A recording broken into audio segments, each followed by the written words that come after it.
Bonjour, j'espère que vous allez bien. Aujourd'hui on se retrouve pour une nouvelle vidéo. Alors aujourd'hui on se retrouve pour une sorte de tag, je sais pas trop comment l'appeler, où en fait je vous ai demandé sur Instagram de me donner un mot et chaque mot doit me faire penser à un livre que je vous présente aujourd'hui en vidéo. Je remercie les personnes qui m'ont donné des mots. Il y en a, je les remercie pas tellement vu les mots qu'ils m'ont donnés. Et du coup j'ai pas pu tous les prendre parce que déjà il y en avait pas mal quand même. Et il y en a, j'étais pas beaucoup trop inspirée, du coup je les ai un petit peu laissés de côté. Et je vais commencer par un premier mot, c'est aussi une amie à moi qui me l'a donné et elle m'a donné le mot interdit. Et là tout de suite j'étais forcément obligée de vous présenter Fahrenheit 451 de Ray Bradbury, publié aux éditions Folio dans la collection SF. Pourquoi interdit irait-il avec ce livre? Tout simplement parce que Fahrenheit 451, c'est un livre où on suit une société où les livres sont interdits. Personne n'a le droit de lire des livres et dans cette société, les pompiers n'éteignent pas des incendies mais plutôt brûlent les livres quand ils en voient un. Donc interdit, livre interdit. Et en plus, moi je trouve ça plutôt rigolo, un livre qui parle de livres interdits. Vous voyez le...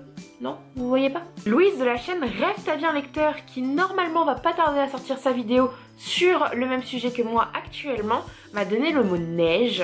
Et au départ je trouvais pas et là tout de suite je vois le bouquin, j'ai fait mais Jeanne, comment t'as pu ne pas penser à ce livre? C'est donc Les fiancés de l'hiver, le tome 1 de La Passe Miroir de Christelle Dabos, ici publié dans la collection Pulp Fiction de chez Gallimard. Ce livre, je l'avais gagné à un concours et je l'ai lu en début d'année et je l'avais vraiment adoré. Il y a le tome 2 qui m'attend dans ma palle et j'ai trop hâte de lire la suite. C'est un petit peu compliqué de vous résumer ce livre, mais en gros déjà les fiancés de l'hiver, l'hiver c'est la neige donc vous comprenez pourquoi j'ai pensé à ce livre. Mais c'est une société hyper complexe. C'est une jeune fille plutôt maladroite du nom d'Ophélie qui a plusieurs dons, celui de passer entre les miroirs et celui de pouvoir lire le passé des objets, connaître les anciens propriétaires, etc.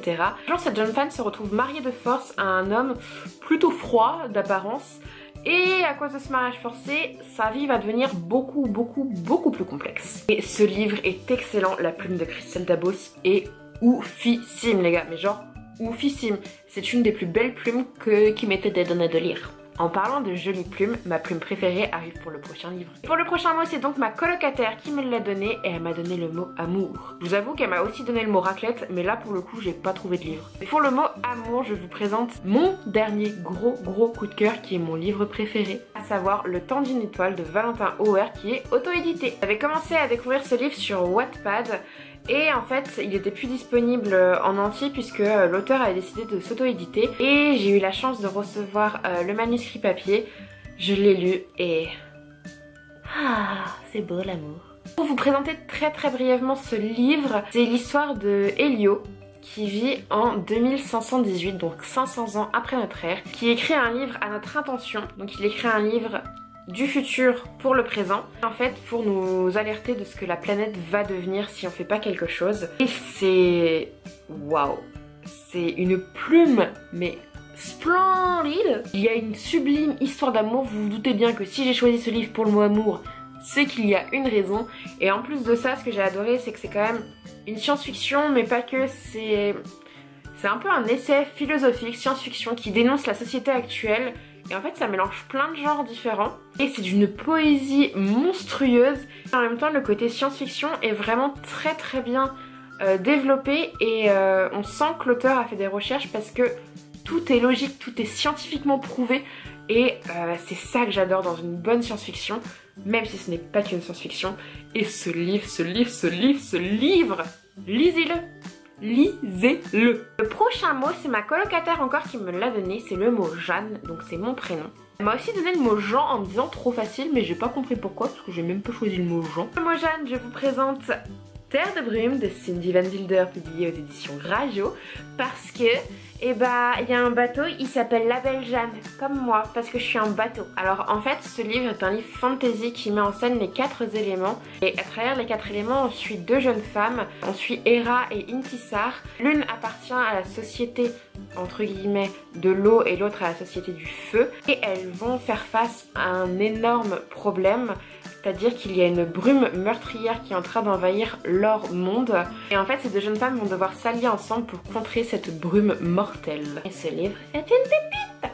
C'est une pépite! C'est une pépite! Jeanne, arrête d'être con! Le prochain, c'est pour le mot amitié.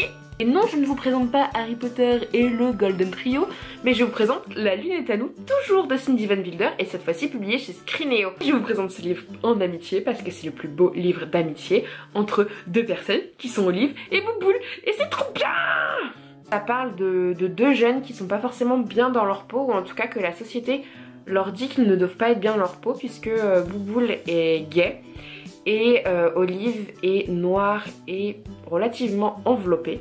Et du coup, ils ne rentrent pas dans les codes de la société. Ces différences de cette non-acceptation dans les codes de la société va se créer une sublime amitié. Et il y a d'autres choses qui se passent autour avec d'autres personnages. Et c'est beau, c'est un livre doudou qui dénonce des choses, mais en même temps qui fait du bien à la fin que tu le lis. Louise m'a encore donné un autre mot, me dit donc Louise, merci de contribuer à cette vidéo. Elle m'a donné le mot dragon parce qu'elle a dit que les dragons, bah c'était trop cool. Moi quand on me dit dragon, bah moi je pense à Harry Potter et la coupe de feu de J.K. Rowling publiée chez Gallimard Jeunesse. Parce que dans la coupe du feu, bah il y a une épreuve avec des dragons. Et Harry, bah il a pas le dragon le plus gentil du monde. Et il arrive quand même à le combattre. Alerte spoiler. Je vous mets le livre comme ça, ce sera peut-être plus facile pour le voir. En plus il est très beau. Ensuite. Le prochain mot. Coucou Marine, si tu passes par là, et oui je vends ton nom. Elle m'a donné le mot chardonnay. Je pense que vous pouvez comprendre la private joke. Alors j'avoue que c'est pas tout à fait chardonnay, mais c'est quand même le livre qui me fait le plus penser à ça. Parce que chardonnay égale vin, vin égale alcool, bonne soirée, soirée d'ambiance. Ou soirée un peu plus folle. Comme dans The Great Gatsby, donc Gatsby le magnifique de Francis Scott Fitzgerald. Ici je l'ai chez Penguins Book. En français il existe dans plein d'éditions. Chardonnay, bah oui, enfin une bonne soirée autour d'un verre de vin. C'est un peu ce que fait Gatsby en un peu plus richissime avec du champagne. Du coup Chardonnay ça peut éventuellement me faire penser à Gatsby, mais un Gatsby qui a moins de moyens. Ça se passe dans les années folles aux États-Unis et c'est vraiment très bien. Alors pour le prochain je suis un petit peu con parce que c'est encore le mot neige. Parce que j'avais déjà trouvé un livre avant les fiancées de l'hiver. Je vais vous expliquer pourquoi. Si je penche un peu c'est parce que j'attrape le livre. C'est le tome 5 d'une journaline princesse de Meg Cabot, ici publié chez le livre de poche. Et en fait je vous le présente parce que dans ce tome 5 c'est l'anniversaire de Mia. Et Mia elle est avec Michael. Et Michael il lui offre un collier en forme de flocon de neige. Parce que dans le tome 3, ouais je vous spoil tout mais c'est tellement une histoire d'amour que j'adore. En fait dans le tome 3, eh ben, ils s'embrassent au bal de l'hiver et il y a des flocons de neige qui étaient accrochés au plafond. Et Michael il en avait récupéré un, il l'a mis au bout d'une chaîne, il en a fait un pendentif pour l'anniversaire de sa copine. Et c'est trop chaud. Ah, c'est beau la neige. Encore ma copine Lolo qui m'a donné le mot enfance. Et moi quand on me dit enfance ça me fait penser à livre d'enfance. Et moi mon livre d'enfance, et je pense que vous le savez tous que j'arrête pas de vous le rabâcher, c'est L'œil du loup de Daniel Pénac publié aux éditions PKJ. Pour vous dire à quel point j'adore ce livre, je suis allée à Book Off l'autre jour et il y avait 4 exemplaires. J'ai acheté les 4 et je les ai mis à disposition à mon travail en mettant un petit post-it en mode c'est le meilleur livre du monde. Il faut absolument que vous le lisiez vous, vos enfants. Enfin il faut le transmettre cette histoire qui est méga génialissime. Pour en faire un petit résumé, c'est l'histoire d'un loup qui est borgne et d'un enfant qui le regarde à travers sa cage du zoo. Et en fait l'enfant va imiter le loup, va fermer un œil comme ça. Et en fait chacun à travers l'œil de l'autre va voir son histoire jusqu'à ce qu'il arrive dans ce zoo. Et c'est d'une poésie profonde, c'est un livre jeunesse. Mais moi je l'ai relu il y a 2 ans maintenant. Et il faut le relire aussi en étant adulte parce qu'on comprend pas forcément les mêmes choses. Il est vraiment trop bien quoi, j'ai pas d'autres mots. Pour le prochain, on remercie encore Lolo. Elle m'a donné le mot noix de coco. Alors moi, le livre noix de coco, c'est pas... Comment dire, je relis pas ça tout de suite quoi. Et du coup moi, noix de coco, ça me fait penser à une île. À une île de Lynn Madsen, publié chez PKJ. En vrai je l'ai pas encore lu mais ça parle d'une île alors qui est pas du tout paradisiaque pour le coup. Mais il y a une île et généralement dans les îles il y a des noix de coco.